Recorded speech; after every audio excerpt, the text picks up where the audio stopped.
Hey everyone, welcome back to a brand new video. You're watching Carson in general, but y'all can all call me Carson. Today we're going to be reviewing the Surface Pro 7, as you can see here.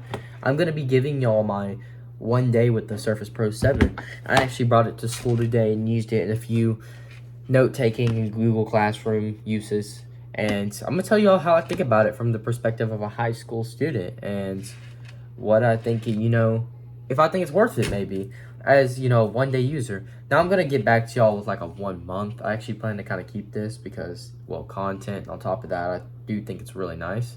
And we'll go ahead and get into what I don't know and what I do know and how I feel about this, device. So let's get right into it. So the first thing I actually really like about this computer is it's kind of a tablet, right? So I have this case on it and you can just pull this off and now we have a tablet. I want to watch YouTube or I want to do some like general art. It doesn't really matter, what I'm using it for. I really like, this form factor. I want to watch YouTube, like I said again. I just pull out my stand, which it has a stand behind this case. I just have a case on it. I pull it out and sit back. I can watch YouTube or I can do a video call. This webcam is actually amazing. Like, it looks nearly as good as your phone webcam.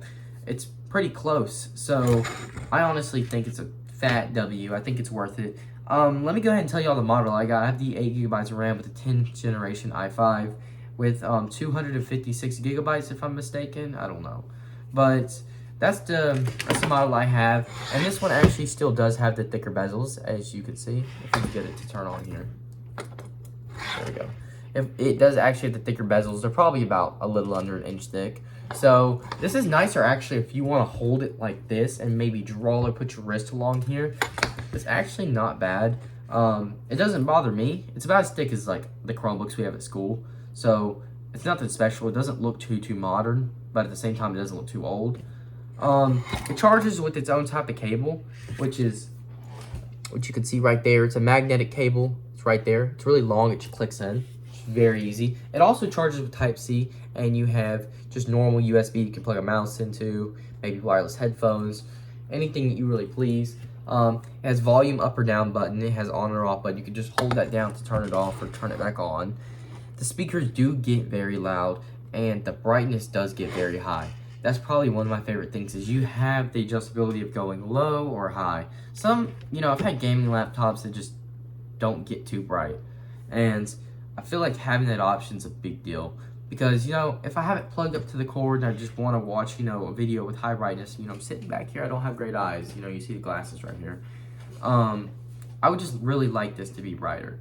That's probably my biggest, pet peeve is screens that don't get bright enough. I can't see well. So let's go over the keyboard actually. The keyboard is right here. It is detachable, as you can see. It has magnets.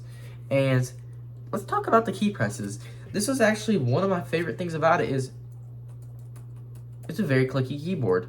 Now, it's not mechanical, it is membrane, but it's very clicky and the travel time's good for being how thin this thing is. I mean, I wish I had a penny to compare it to, but it's about the size of a quarter.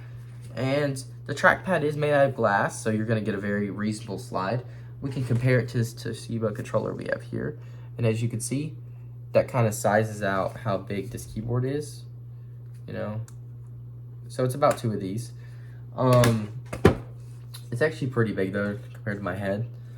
It's great for just normal typing. I really do love it.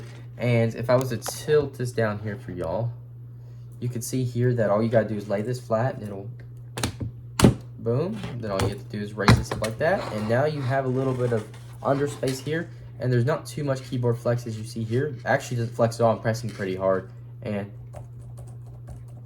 you see this is like hard typing, softer typing, and like pressing down in general areas. It doesn't flex. It's supported well.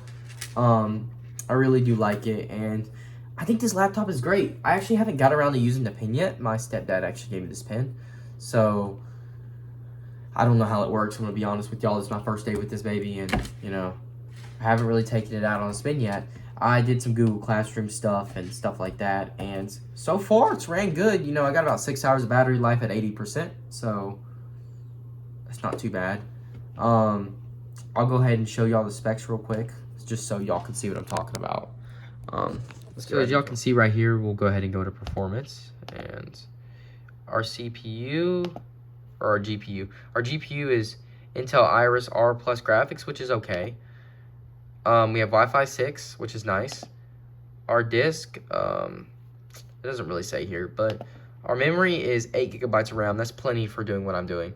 And your CPU is a 10th generation i5, which works great for Google Classrooms. Trust me, it's fine. But in summary, you probably asked me, why you came to this video. Is it worth it from a first day standpoint? And I really can't answer your question with the yes or no yet, but I do know that this is a straight competitor with the iPad Pro. And I've had the iPad Air, which was, not the iPad Pro, but it's still the M1 chip, very powerful. And I think this thing runs better. Now, it does have a newer generation, i5. It's not too new, but it's a 10th generation, which is plenty fast enough. You'll get everything done. As you can see, very beautiful screen. I'll go ahead and show y'all the sound real quick. I'll go ahead and go to YouTube and play y'all something real quick. I'll just click on the first video I see here. When I add in this powder, it instantly starts to glow. This is a chemical reaction. That's max volume. It's plenty loud. I like it.